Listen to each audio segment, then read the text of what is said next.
দাঁড়িয়ে থাক আমার জন্য। মাটির তলার একটা সুড়ঙ্গে নেমে গেলেন খুব আস্তে আস্তে। আকাশে প্রান্ত নির্ণয় ভুল করে ছুটে গেল একটা উল্কা। বন্দরে একটাও জাহাজ নেই, রাস্তাগুলো দুলে ওঠে। কি যে হলো বুঝতে বুঝতেই কেটে গেল আরো 19টা বছর।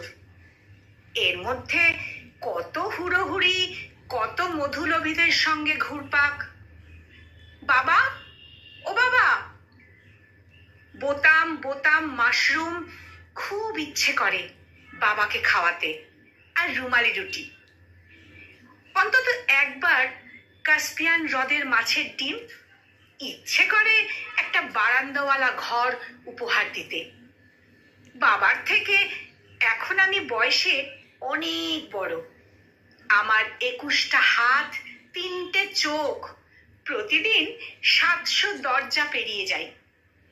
শ্যামপুকুর দিয়ে হেঁটে যাচ্ছেন আমার অল্প বয়সী বাবা। বলে উঠি, সাবধানে যাও, গাড়ি চাপা পড়বে যে, ফুটপাতে ওঠো। পাঞ্জাবিতে বগলের নিচে ফুটো। আমার পাঞ্জাবি লাগবে না বাবার গায়ে। একটাও 10তলা বাড়ি দেখেননি, আমি সেখানেই থাকি। বাবা জেনে গেলেন না বাংলাদেশ নামে একটা নতুন দেশ হয়েছে তার জন্মস্থান ঘিরে। আমার ছেলে ঠাকুমার পাশে শুয়ে গল্প শোনে, ঘুম পাড়ানি গল্প। ওইসব গল্প কিছুদিনের মধ্যেই শরীরে আট হয়ে যায়। নতুন নতুন গল্প বানাতে ছেলের দল হই হই করে ছুটছে। বিমানে একটা বিন্দু হয়ে মিলিয়ে যাচ্ছে আকাশে। আমি যতদিন বাবার ছেলে ছিলাম তার চেয়ে বেশি দিন নিজেই বাবা আমার বুকের সব রোম পাকা। সকালবেলা কাস্তে কাস্তে লক্ষ্য করি রক্ত পড়ছে কিনা।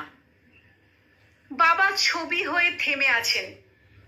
নিজের থেকে কম বয়সী কারুকে কি বাবা বলে ডাকা যায়? তবু দেখতে পাই মাঝে মাঝে, আমিও চেয়ে থাকি স্নেহের দৃষ্টিতে। তার ঘামে ভেজা মুখ, পরিক্রমা ক্লান্ত পা। কিছু দিতে ইচ্ছে হয়, যা যা পাননি। আমার ছেলের কাছ থেকে কিছু নেবার আগের মুহূর্তে একবার আমার হাত কাঁপে, শুধু একবার আমার হাত কাঁপে।